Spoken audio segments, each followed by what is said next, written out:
Welcome to I'm Too Busy, an interview-based show hosted by a talented makeup artist, Christina Flach.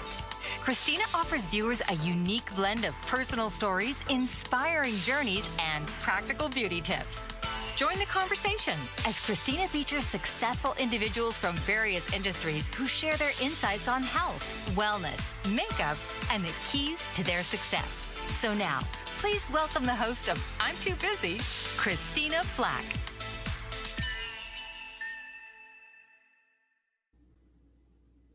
Hello, I'm Christina Flach, and welcome to I'm Too Busy TV, where we explore the journeys, insights, and wisdom of accomplished professionals across all walks of life. Today, we're joined by a remarkable changemaker who's combined her law enforcement experience with a powerful mission to transform women's safety and empowerment worldwide. Please welcome Gloria Marcott, CEO of Soul Punch Self-Defense and founder of the Million Women Movement. Thank you. Thank you so much for Hi. having me here. I am thrilled. I'm just so happy. I'm honored. Thank you. Oh my gosh, I'm thrilled that you're here. How are you today? Fantastic. Fantastic. Well, welcome. Thank you. So let's just start. You spent 18 years in law enforcement before focusing on women's self-defense. What attracted you to being in that career? Yeah, so I actually started my self-defense prior to law enforcement because of my own safety defeats. And so I can certainly share the details of that. So when I was 12, I was abducted from my bus stop and survived. I probably should have not lived that day. And from there is where kind of life told me the sideways of things, if that makes sense. And so I became kind of like a personal protector of myself and everyone around me. And from there, I started to train myself just being really physically fit because I thought that was the way to go where safety was concerned. So just track with me. So I'm on this journey of just trying to be stronger because of what I've experienced. And I went into corporate America once I graduated from college. And in college, I was an Olympic level softball player because I was trying to train my fitness. I was one of the first 500 to ever try out for the first Olympic softball team and made it to the second of 3 levels. And they said, good job, here you go, here's your shirt. It was amazing.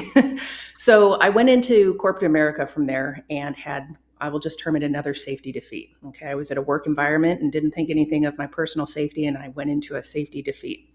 And when I left that event, to be quite honest, I was pissed. And I was like, you know what? I will never feel the level of defeat that I felt during that event. And no one I know, love, care about, or can yell from the rooftops will ever feel that again. And so I went back from that event and I started training myself even more. Like I was already fit, but I started training myself and then I started training others. So that's kind of where my self-defense journey began. And then 9/11 happened. And I was like, you know what? I want to serve on a larger scale. And so I went into law enforcement. So I quit my 6-figure a year job and went to $7 an hour through the academy and started training more. And I mean, I literally did every high liability thing that you could do because my whole thing was I wanted to be safe because of what I had walked through, being abducted and then through that corporate event. And so I had started training women first, and then I went into law enforcement. Well, then I just started cutting off my hair, getting really trained up. And by the time I left, I was a master instructor at the academies. And so I trained the women and the men coming in and the officers. And so I'm trained in firearms, defensive tactics, officer survival, vehicle close quarter battle. I've been through SWAT school, 49 guys and me, the Dallas PD SWAT guys. I worked at DEA for 5 years doing undercover narcotics across the country and wiretaps. And then I ended my career at the Attorney General's office doing human trafficking. So that is kind of how you have seen everything. Yeah, a little bit of everything. And so in the evenings and weekends, I would train women and young girls because of what I walked through. What type of training, did you do to get yourself into this incredible shape? Oh my gosh, a little bit of everything because it took a little bit of everything. So prior to law enforcement was training in all the things that I can learn. I mean, back in the day and still today, there was karate and jujitsu, and now there's Krav Maga and all these martial arts disciplines. And then I went into law enforcement and I really dialed in on how to break down the body, force science, neuroscience, threat science. But for the women that are out there today, just trying to figure out how to go from point A to point B, and that don't want to go to a dojo every Thursday for the rest of their lives just to simply go from point A to point B. That's the market that I fill. And so it's just been a culmination of all the years of training that I've done to get here to the program that I do, my 2-hour curriculum that I put out on the planet.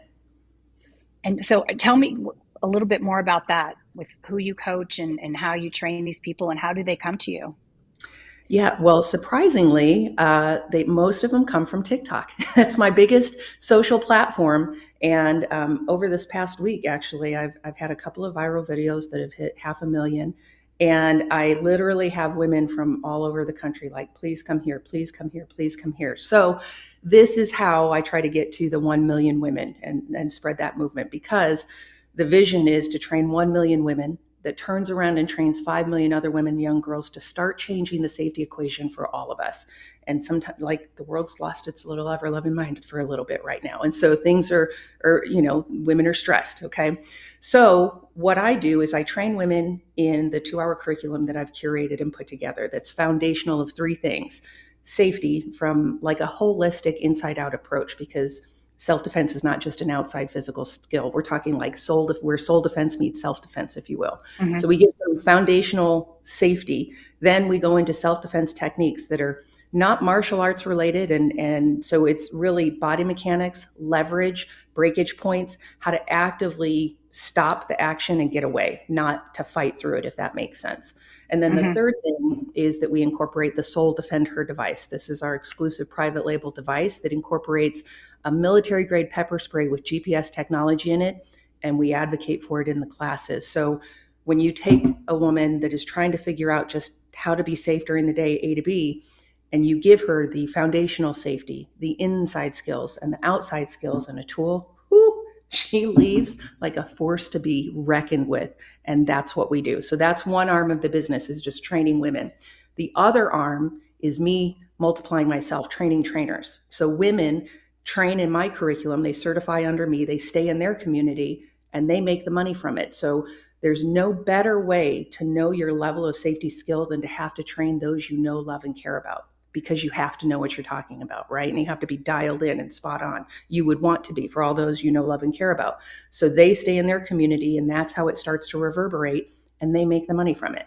So that's the training arm of the business. And then the tech arm of the business is the Soul Defend Her device.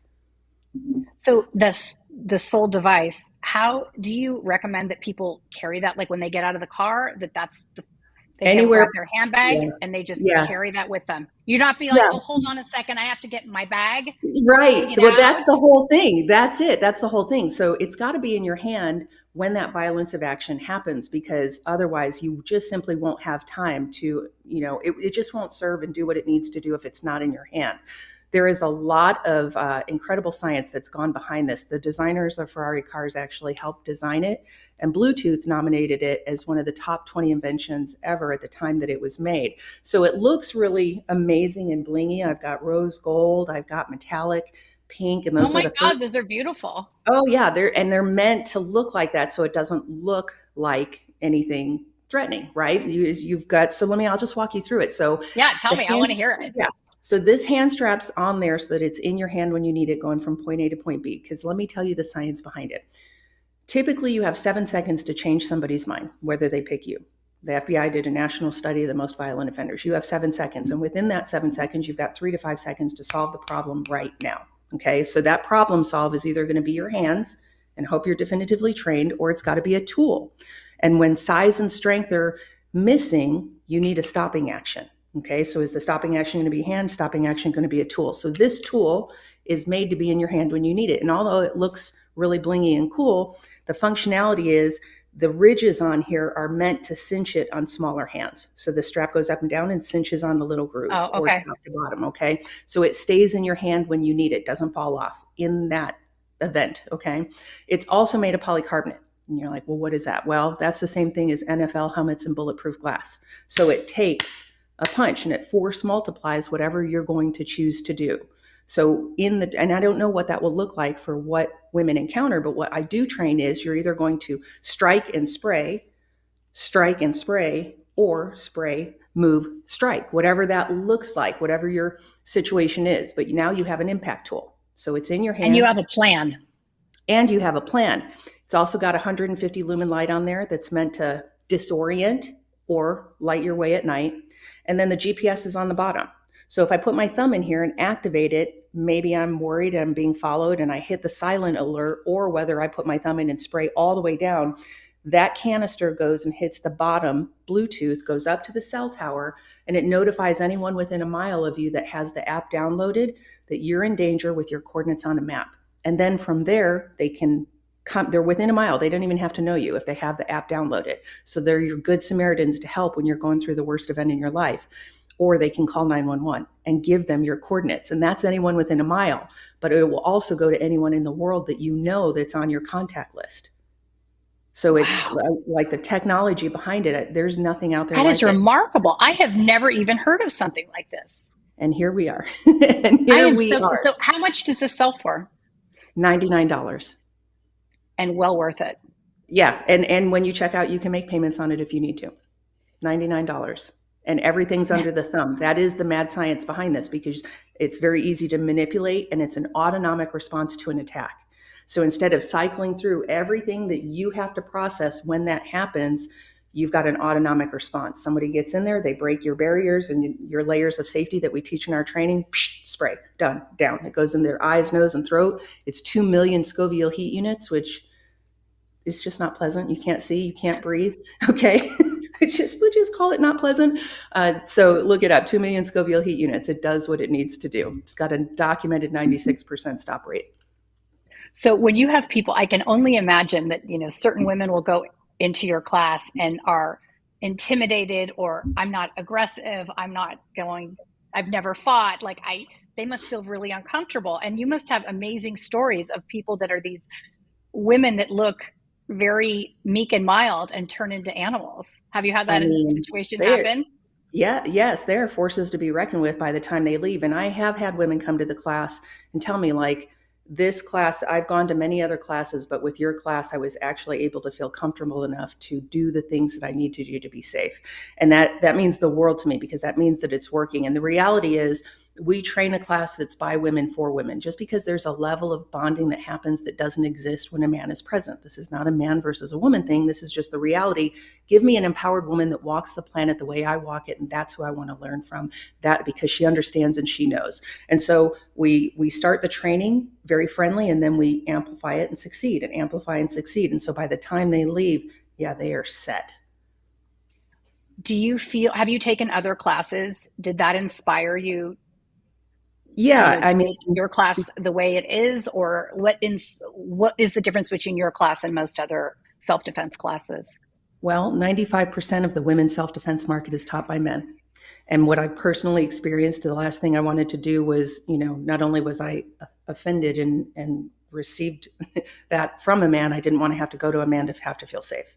And that is the majority of the women that we serve, and so there's just not, the level of bonding is not the same, and you don't need it. You also don't need to go to a martial arts center every Thursday for the rest of your lives to get there. So if you looked up and Googled self-defense in your area for women right now, you're likely going to see that it's a martial arts center, Krav Maga, karate, jiu-jitsu. Nothing against the martial arts. They're great disciplines. They're incredible, and they're very effective. But women need the answer right now, not years from now. And they don't want to learn how to fight, and they don't want to roll around with guys. So we get to the guts of what's going to happen, because in that encounter, let's just say we're here and we're even, and somebody decides to lose their ever-loving mind. So they're escalated and they know what's about to happen. And when that attack happens, you actually have to go here. And the longer you don't solve that problem and squash it, the longer you have potential to be injured, if that makes sense. So your violence of action has to be over the violence of action that you're experiencing. And, in the environment today, like, you just never know, like, your proximity to others has to be relative to your level of skill. If somebody loses their ever-loving mind standing right next to you, you need to definitively know how to solve the problem. And if you don't, you need time, distance, space, a stopping action, and preferably a notification system. And that's why we train the way that we do and incorporate the device, because it literally handles all of those things. There isn't anything else out there like it, or training like it. Just go look. There's not. The women that follow me now, they know. And now that it's taking hold, I've been doing this for 20 years. And so we're very nationally recognized. We partnered with YMCAs, YWCAs, Berkshire Hathaway, Remax, Keller Williams, colleges, schools, you name it, any woman walking the planet. And so we're nationally recognized, and now we're just trying to train the million women that reverberates it. I absolutely love this. We are going to take a commercial break, and we're going to be right back with Gloria speaking about all things empowering women. Mike Zorek, a three-time California state champion in Greco-Roman wrestling at 114 pounds. Mike, blind since birth, was born in Hartford, Connecticut. He was a six-time national placer, including 2 seconds, 2/3, and 2/4. He also won the Veterans Folk-Style Wrestling twice at 152 pounds. In all these tournaments, he was the only blind competitor. Nancy Zorek, a creative spirit whose talents have taken her to the stage and into galleries and exhibitions in several states. Her father, a commercial artist who shared his instruments with his daughter and helped her fine-tune her natural abilities, influenced her decision to follow in his footsteps. Ms. Zorek has enjoyed a fruitful career doing what she loves. Listen Saturday mornings at 12 Eastern for the Nancy and Mike Show for heartwarming stories and interesting talk on the BBM Global Network. Are you struggling to care for elderly parents or a spouse? Do you wonder if being a caregiver is making you sick? Are you worried about taking time off work to care for elderly parents and balance work, life, and caregiving? Has caregiving become exhausting and emotionally draining? Are you an aging adult who wants to remain independent, but you're not sure how? I'm Pamela D. Wilson. Join me for the Caring Generation radio show for caregivers and aging adults, Wednesday evenings, 6 Pacific, 7 Mountain, 8 Central, and 9 Eastern, where I answer these questions and share tips for managing stress, family relationships, health, well-being, and more. Podcasts and transcripts of The Caring Generation are on my website, PamelaDWilson.com, plus my caregiving library, online caregiver support programs, and programs for corporations interested in supporting working caregivers.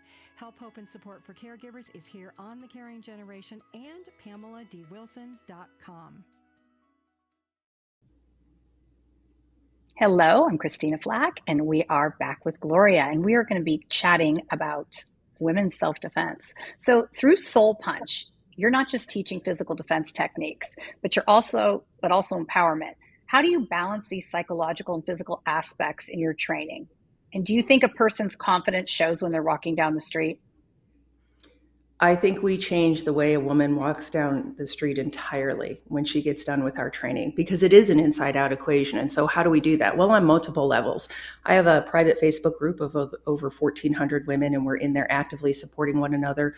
The trainers and I, when I train women to come be trainers, we spend 8 weeks together online before we spend our 3 days in person and do our massive training events that have over 100 women at a time. So it really is a community of that elevated empowerment. You know, the women that come to me, especially right now, they're like, we're ready and we want to do this. And then it just pulls out that inner and empowerment that maybe they haven't gotten to yet. And it just elevates where they're at. So every step along the way, we're all together and we're all rising together. It is powerful. Wow, that is unbelievable. Do you think that these predators look for something in particular when they're going after someone in the street? Yes, they look Or do for they look for who they can win against. That is exactly why they pick you, because they think that they can win. And that is what we train in the class. They think that they can win and they're not going to win. Not today, not any day, not any other day. I am not the one. You have to have command presence so strong that you're going to let them know, I will be your biggest ever loving nightmare. Go somewhere else. That's the command presence. What do you think that typically what mistakes do most women make when they're walking down the street that you change them to do? Just being unaware? Acting like it doesn't exist, or just trying to avoid it, because you can't. And so I don't come from a place where the command presence is like mad dogging, like, you want to roll. We're not instigators. But what we are is our awareness is on point. And I will look at everybody around, and I train them to look at everybody around like, I'm not the one. And so we layer the levels of safety. That's how we do it. We start with the awareness first and the head on a swivel. I'm sure you've heard that before. But then we start with our boundaries. We have to know what our own personal boundaries are and what our skills are, because if we don't, they'll be obliterated by somebody that is deciding whether to pick us within that 7 seconds. So in that 7 seconds, we've got to have strong command presence. So we start awareness, then we go to boundaries, then we go to command presence. And that command presence, that's one of the larger things that I see with the women coming in is, we're raised to be polite and nice. Screw that. It's not about safety over politeness always. So your command presence has to be intact. The way you stand, the way you look, the way you walk, the way you talk, the way you look at somebody. And again, not like I'm going to fight with you, because we don't fight. But if you bring it to me, I'm going to solve it, period. So awareness, boundaries, command presence, voice, all of those are their warning signs. And they're also warning signs to you that if somebody defeats that layering, then you know it's going to probably go hands-on. And sometimes you have time and discernment to get there, to figure it out. And sometimes it happens in 0.2 of a second. So a big thing would be just people being a little more aware walking, instead of being in their, don't have ear pods on listening to music when you're walking down a dangerous street, I would imagine. Right. Is aware and prepared. And prepared, because we have to be proactive in our approach to safety now. So what does that safety look like? Whatever you're going to use to save your life, you've got to train with to save your life. Whether that's mentally figuring out and being more proactive, whether that's hands-on skills, whether it's a tool. There's a lot of people out there that are like, just get a concealed carry and do that. Well, that may not always be the problem solve. Okay. And whatever you're going to use, you better be prepared to hold on to it so it's not used against you. So there's a lot of things to think about when you think of your personal safety. And so being more aware and being prepared, we have to be more proactive in our approach to safety. You have to know that it could happen at any time, and we pray that it doesn't. But the closer you are to somebody that you don't know, if you can't drop them and they lose their ever-loving mind, create space and distance, whatever that looks like. Do most people get attacked from the front or from behind? Well, sometimes it's a sucker punch from the side, from behind. So when it's literally head on a swivel. Okay. And what I will tell you is with pre-attack indicators, pre-attack indicators are the things that people miss. So here's what pre-attack indicators look like. Everything's fine in your world and you're walking down the street or you're sitting on a bench and somebody's all eyes on you and they get your undivided attention. That could be a pre-attack indicator. Then what they do is they close the distance comfortably. Maybe they're walking slow and they're just coming up to you and they're getting a little bit closer. Then they're going to mirror your behavior. So if you have somebody walking up and approaching you and you get uncomfortable and you move to the side, they're going to move to the side. If your arms are folded, they'll come up to you, they'll have their arms folded. They're mirroring your behavior just to make you comfortable. Then once they get close, because they know that they're about to initiate that action, then they start doing this. That's called target glancing. Who's going to see me and who's going to stop me? Then they start flexing their body because mentally they already know what they're going to do. You don't know that. And so once they decide to initiate that attack that can happen over a period of time or in 0.2 of a second, now you've got to respond. And you're actually behind the power curve where that's concerned if there's no time, distance, space, stopping action. Does that make sense? Mm-hmm. Yeah. Do most people that come to your classes, have they been attacked or attempted attack, or they just want to make sure that this never happens to them? What's the statistic, do you think? That 99% of them have had something happen that they either need to walk through and want to feel safer, or they don't want, but 99% probably have had something happen as a young girl or a woman that they just want to be safer from. Yes. Do you have people that come to this and do you discuss their past? Do you talk about, has this happened to you before, or do you not get into the psychology behind it? We do that in my Soul Breakthrough, which is my online curriculum where we actually work through the force science, threat science, neuroscience, your body's response to stress and threats and everything that you would have walked through emotionally in those situations you were in. So on the online curriculum, I do. In the class, it's an injection of knowledge from the foundational safety, the hands-on skills, and the device. The Soul Breakthrough is what breaks through some of the inside stuff, but we do talk about it in class, but we don't go individually and talk about the stories. Okay. So you've worked with corporate clients and diverse groups. How do you adapt your message and training methods for different audiences while maintaining its effectiveness? Well, I mean, the reality is, like, from a safety perspective, evil transcends gender. So whoever you encounter, there is a potential for a threat.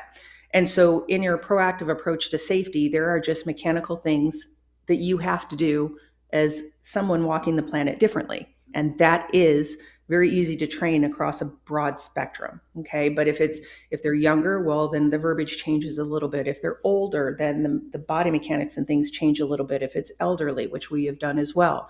And then, if it's corporate, then we just adjust as it's needed. But the content itself it's friendly for everybody. I hope that makes sense. So yeah. How do you teach people to walk down the street with confidence? Well, I mean, I give them examples, so when we're in the class and we're talking about command presence, I'll talk about visually, like if I came in to talk to you on this podcast and I had my head down and my shoulders rolled and I'm like, I am so excited to be here. That is not command presence.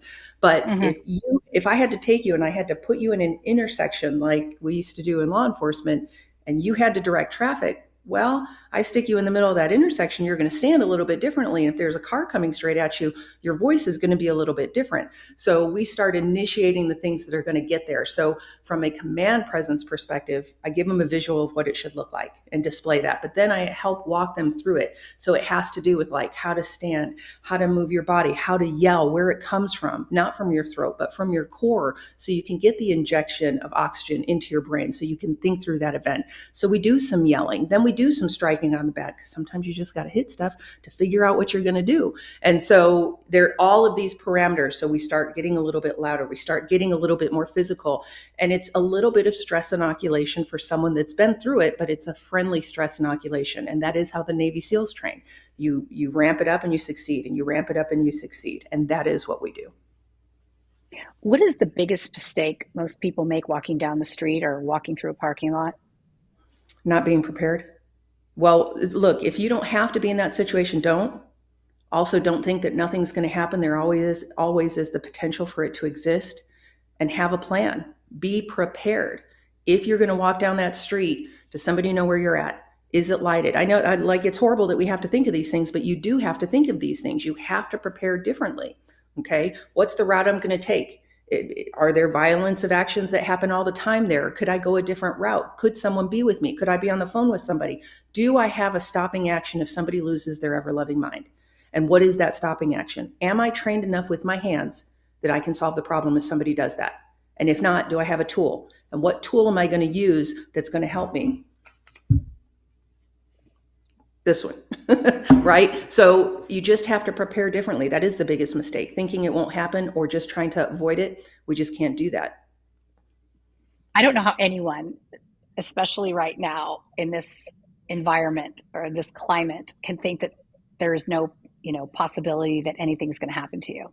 I think it's sometimes more of an if, not an if, but a when. Yes. And there's a lot of things that I'm seeing out there. And look, there's 8,000 different ways to solve a problem, and anything can be a safety tool. This isn't the end all be all. It's just the best one, and there's nothing like it, but it's not the end all be all because you don't know what you're going to be, what situation you're going to be in. What if this isn't in your hands? Are you trained? And so I'm seeing a lot on social media where people are being creative. And what I will tell you this is for your level of safety, you have to definitively know how you can break down the body with your hands or with a tool and whatever you're going to be using to save your life.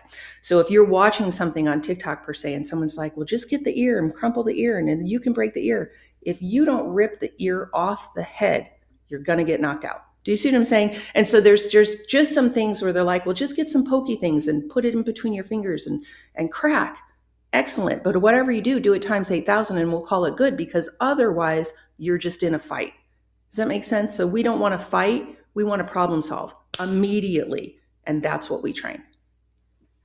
Do most people, I don't know like when you're walking down the street and you have your handbag, should it be on your right or should it be on your left? Well, I love it. Is there a... Look, all I can show you, I'm just going to show you what I do. And I've been doing this for years, but this is my way. It doesn't have to be your way, but I'll just go through the semantics of why I do it this way. And I've been studying this for 20 plus years and I'm pretty squared away. I got some skill. That's what I'm saying. I got a little bit of skill. So you're definitely an expert in this. No one's going to dispute that. Look, so we want our hands free in case we have to problem solve. And if you're going from point A to point B, have something that's a stopping action. So if the stopping action from your hands and your skills alone doesn't do it, have a tool. Okay. Have something that's going to drop them and maybe notify others that can come and help you. So this is how I walk. Now, what's this and why is it over my shoulder? Well, I'm right-handed. So if something escalated and I needed to go further than this and I needed to get, you know what I'm talking about? So I grab my bag and I swing it around and I've got it right here and I've got all my goodies right in here, whatever's going to present itself. So do you see what I'm saying? Like everything I need is right here. But when I walk, I have my hands free. Okay. If I have my kiddo with me, well, my kiddo's knows, like if she's uncomfortable and there's someone that she doesn't recognize and she's uncomfortable, she'll go to the opposite side. She already knows that. She already knows when we're in stores, if I can't see you down the aisle, that's too far. Okay. So she knows to be within distance because you just can't trust anything anymore. And so you just have to be so much more diligent. But that is wise. So should it go over the right or the left? Whatever you're going to do, train with it and figure out what that. I could do this with my eyes closed, go here, do all the things because I've had it in this configuration for years, if that makes sense. So whatever you're going to use to save your life, train with it and get proficient in it. As someone who's been featured in major media outlets, what's the most common misconception about women's self-defense that you're working to change? The most common misconception right now, well, there's two. One, that it's just an outside physical equation. It's not. You've got to solidify the inside to help you not be in situations where you need it on the outside, if you're tracking. The other misconception is that I have to go to a martial arts dojo studio every day and roll around on the ground every Thursday just to get to a level of skill to be safe. You don't. Again, nothing against the martial arts discipline. They are fantastic. But women need a problem solved right now, and they don't know it exists. Because if you look, most of it's martial arts centers and most of it is trained by men. And so I'm changing that equation. I'm building an army of women so that we can start reverberating it to other women and young girls. That's amazing. We're going to take a commercial break and we'll be right back with Gloria. Dr. RC will share extraordinary resources and services that promote educational success, as well as making a difference in the lives of all social workers, as well as the lives of children, adolescents, and teens of today. She will have open discussions addressing many of the issues that we face about our youth and how being employed in the uniquely skilled profession of social work for over 18 years has taught invaluable lessons through her personal experiences. She will also provide real-life facts, examples, and personal stories that will confirm that why serving as a child advocate is extremely beneficial when addressing the needs of the whole child.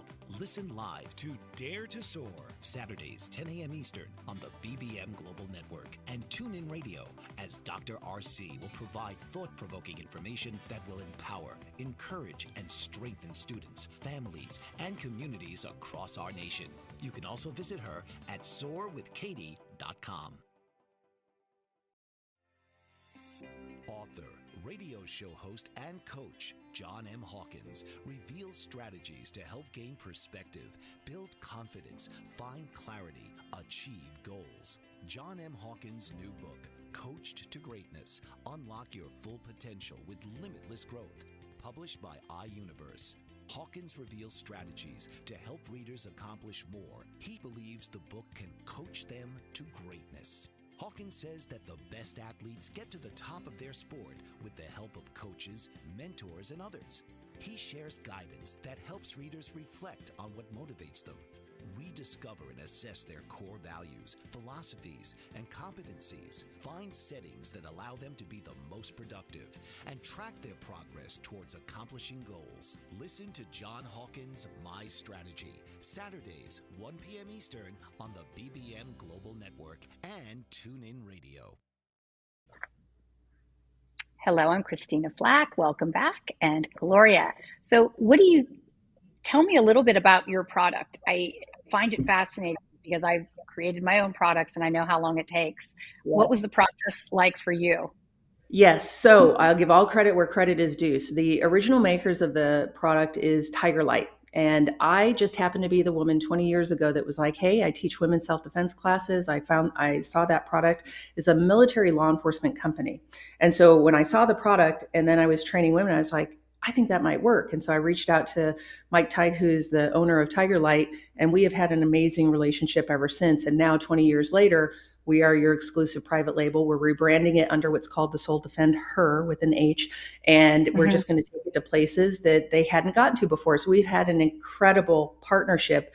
And it's been a journey. When I first started with Mike and the company, I would do their infomercials way back in the day that you would see on the Sunday mornings. And I would travel across the country and train at colleges and senior centers and just everywhere that we could go. And as the company got the product itself got redesigned, the initial one, let me just tell you this, the initial one was made out of one of his daughter's hands. He has 7 daughters, and he wanted to create a product, not military and law enforcement, but for his daughters that were getting ready to go to college. And so the first model was made clay in their hand. Then we call this the 2.0, and that's when the Ferrari designers got involved. And so what they did is the mad science behind everything being under the thumb and why it's so effective, but that you've got to train with it, because anybody can get anything off of the internet. But if you're not training with it, and if it's not a functional product, then it's not going to serve you the way that it needs to. Here's an example of that. Here's some mad science. So if I hold the device like this and I'm running or I'm walking and my thumb is over here and somebody decides to lose their mind and I go into that fight, flight, or squeeze, I'm going to grip it like this, but the spray's in here. So I've got to get my thumb into here. And that's very difficult to do when you're in that capacity. So what we train in the class is to stage your thumb on top. So that way it's an autonomic response and you're prepared. So if somebody comes up and approaches you, boom, it's right there and it goes right down in there. It's an autonomic response to that attack. Whereas if you don't have this in your hand, you're having to cycle through all your level of skills and abilities. And what do I do? And this is happening and I'm behind the power curve. And this is automatic, if that makes sense. And so that's some of the tech that has gone into this besides the Bluetooth functionality and the GPS in here. And so it's been a journey with me and Tiger Light, and we've been partnered for so long. And now we're at the rebranding. We are upgrading the app. We're rebranding the device, and we are getting it out there to levels that it just hasn't been before. And I'm so excited for it. But it's been a journey. You know what I mean? Like it's been a journey. It always is, isn't it? Yeah. Yeah. Do you have you had to use this? I have not. I have not had to use it, but I have had to stage it and have it ready, because I have had times where I have thought, but I have built up my command presence. Like I'll stand there with my bag and I have this in my hand. I'm like, I am not the one. Like I recognize it very far off. And so if I recognize it very far off and I know that it's coming to me, I will use my voice. That's probably not a good idea. Have a great day. And then we just stop it right there. But I have had to do that. Have you had to do that? I've used it in many of the infomercials. Each one of these comes with a practice spray. So this is how it goes in here. The blue is the practice. The red is the real deal, 2 million Scoville heat units. You will not make that mistake. The blue is the practice. But you put the ampule in here, and then when you press down, it hits boom off of the Bluetooth on the bottom, and that's when it goes off the cell towers and notifies. And how long does that last? The so spray? These will like shoot how out, many sprays work? Yeah, are in that question.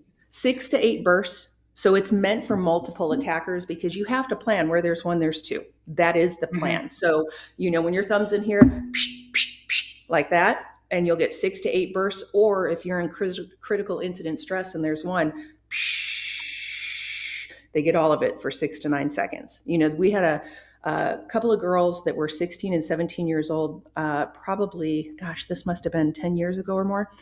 They were from Utah, and they went to Naples, Italy on an au pair ship. And when they were there, they were attacked on the street.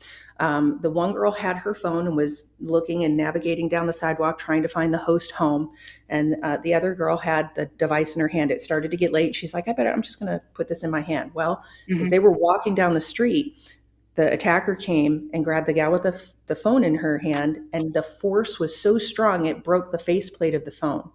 Okay. And the other girl with the device in her hand was in a lot of critical incident stress. So he got all of it. Well, that notification went all the way from Naples, Italy to mom in Utah. And when she looked at it on the phone, you could see the policia station 2 blocks away. So she called the host family. The policia was there in a couple of minutes, and he was in his survival breathing.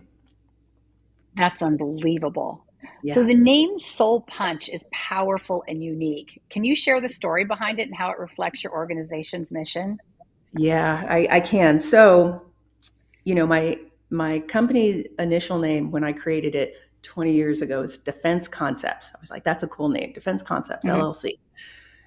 And as I was walking this journey of empowering myself after what I have experienced being abducted and going through that corporate event and getting myself into relationships that did not serve my soul, if you know what I'm saying, the boundaries that weren't present, that in essence felt like sleeping with the devil that I wouldn't let in the front door otherwise, and brought me to a breaking point.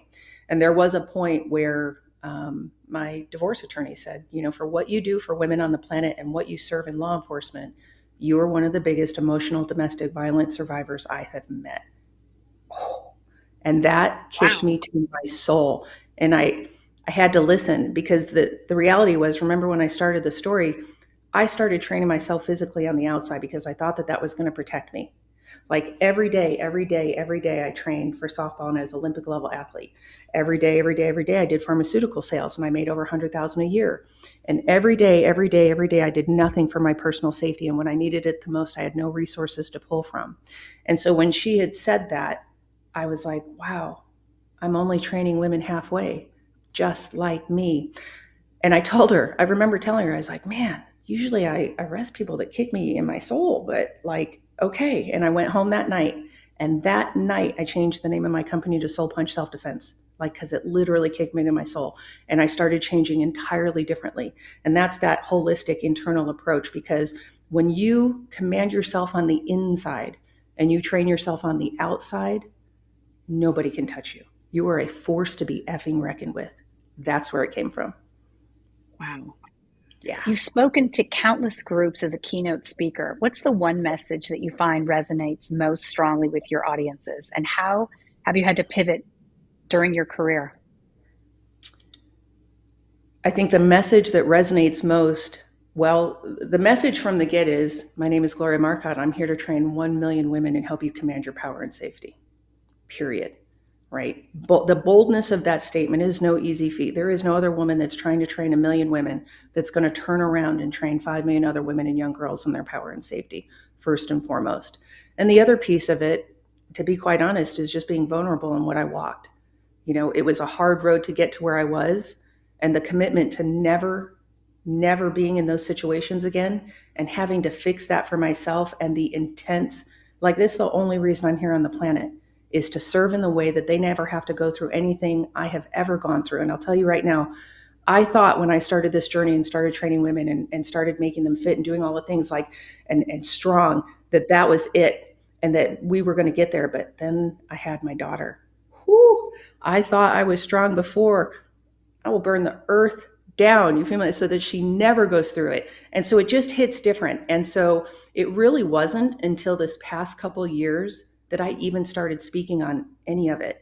And it is that connection of like, this is why I'm here, but it comes from the best place of what I've walked through, and I don't want you to walk through it. And what I did is I just got real skilled up so that I can help you so you don't have to go through it. And it's just that authentic level of like, I'm not letting this happen to anybody that I know, love, or care about, or can yell from the rooftops. And so I think that is the message that resonates. And I literally have held it for years. For years, I held it. And now here we are. And I guess if I want to train 1 million women, I got to get louder. My introverted self has got to get louder. So here I am. It's amazing when we have children how that mama bear goes in, and it's like, wow, I didn't even know that was there. Yes. And it's so interesting when I remember I have 5 children. Mm-hmm. And so when I had my first one, I was so madly in love with her that when I had my second, my second one, I'm like, how am I going to love the second one as much as I love the first? And I Yeah. found that you grow a new heart for each child, and that you have one full heart. It's not like you have one heart and you divide it into pieces. Right. Each person that you love has your full heart. And I think it is just such a beautiful thing when we have that. But it's also like, watch out, because I will take you down and it is not going to be pretty. No doubt. There is a fierceness that I have never experienced before. Oh, it's And real. I mean, it is real, and I will tell you, like, it's taking hold. And she listens, and she is a little warrior soul. She is the sweetest ever, but she is a warrior soul. She's an old soul, And so she hears it because I'm so proactive in making sure she's aware so that there's no mistake. I wish I would have had it. I didn't, right? I didn't have any of those things because we didn't talk about it back then.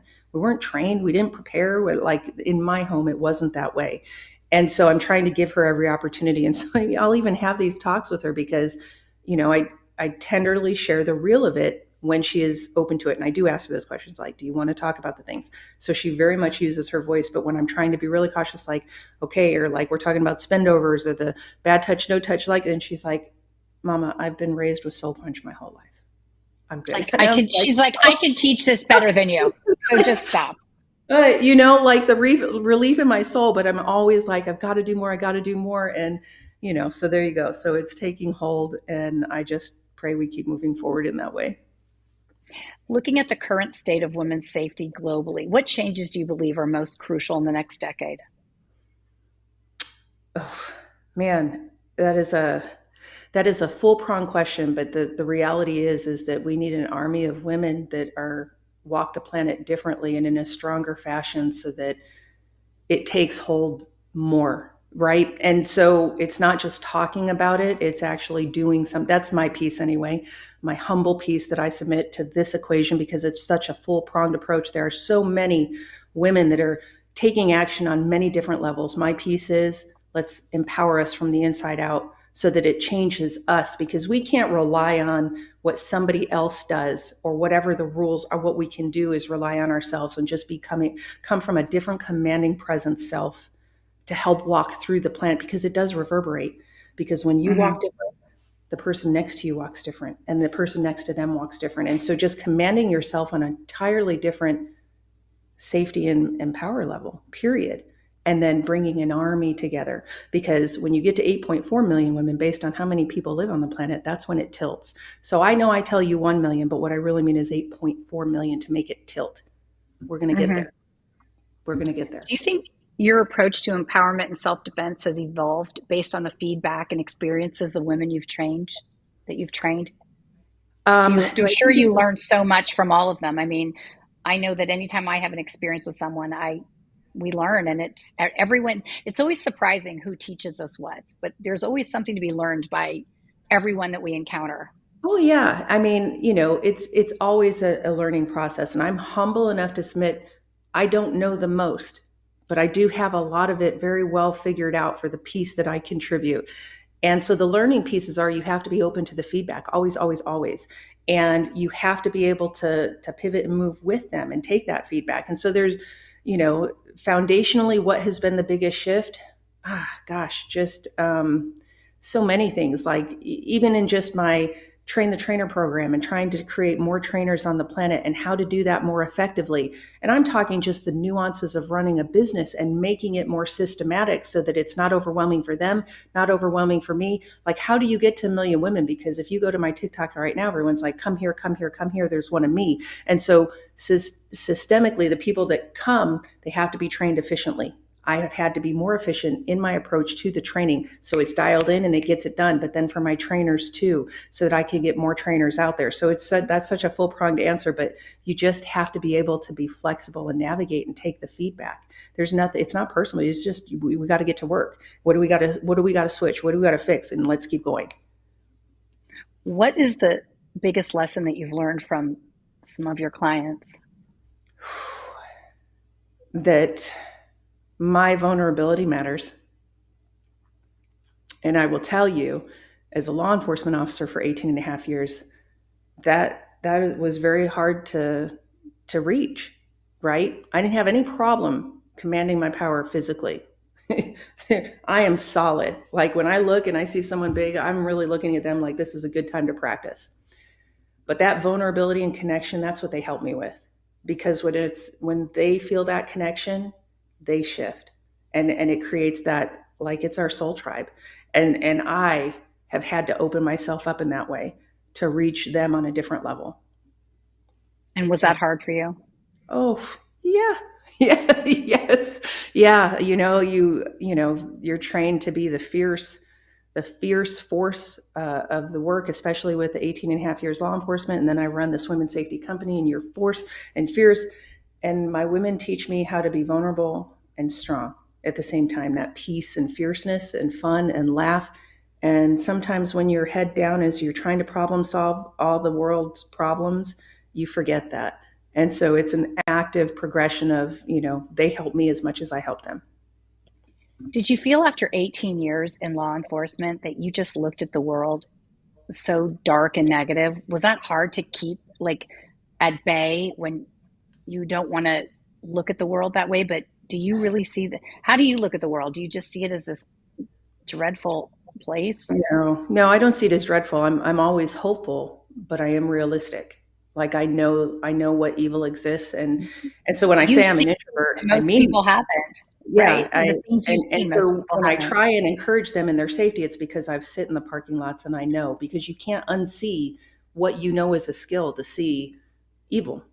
And so I am I'm a very positive, hopeful person, and at the same time, I am in my reality that I just have to be prepared, right? And so, yeah, is it difficult?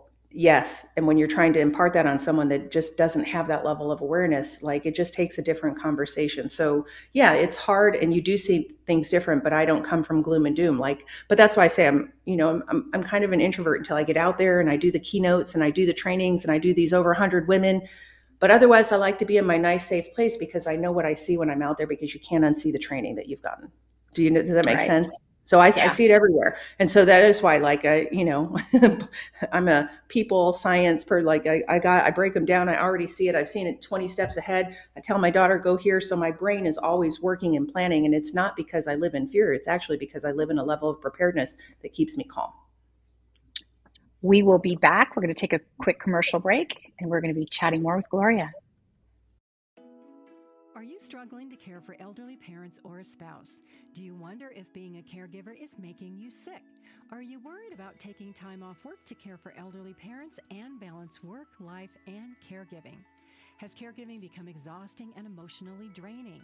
Are you an aging adult who wants to remain independent, but you're not sure how? I'm Pamela D. Wilson. Join me for the Caring Generation radio show for caregivers and aging adults, Wednesday evenings, 6 Pacific, 7 Mountain, 8 Central, and 9 Eastern, where I answer these questions and share tips for managing stress, family relationships, health, well-being, and more.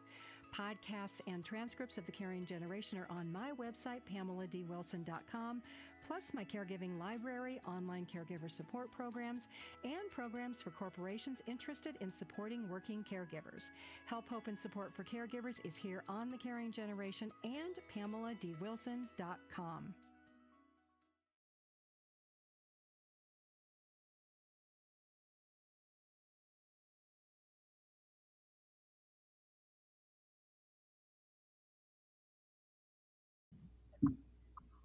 We're going to shift the conversation a tiny bit and go a little bit into your personal life. Where's your happy place? My happy place, honestly, is the top of the mountains in Albuquerque.